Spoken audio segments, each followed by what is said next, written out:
The provided Apex trigger sending mail trigger is designed to send an email when a new input_out_c record is being inserted, specifically when the checkbox field check_box_c is checked true. Trigger logic. The trigger operates on the before insert event for the input_out_c object. It loops through the new records, trigger.new, to check if the check_box_c field is set to true for any of them. If the checkbox is checked true, it proceeds to create and send an email. Email sending logic.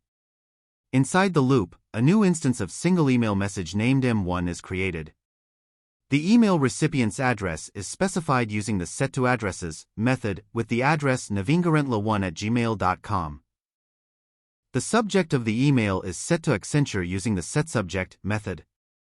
The plain text body of the email is set to This is interview call letter using the setPlainTextBody method. The single email message instance M1 is added to an array mail1. The messaging.sendEmail method is invoked with the mail1 array as its argument to send the email. Execution. When a new input_out_c record is inserted, the trigger fires.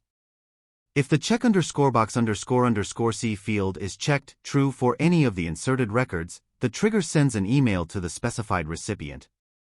Considerations. This trigger sends an email synchronously during the transaction. Consider asynchronous email sending methods for handling larger volumes of data or to avoid impacting transaction performance. Ensure that the email sending functionality complies with any organization-specific policies or regulations regarding email communication. Overall, this trigger provides a simple mechanism to send an email notification based on the insertion of input_out_c records with the checkbox field checked.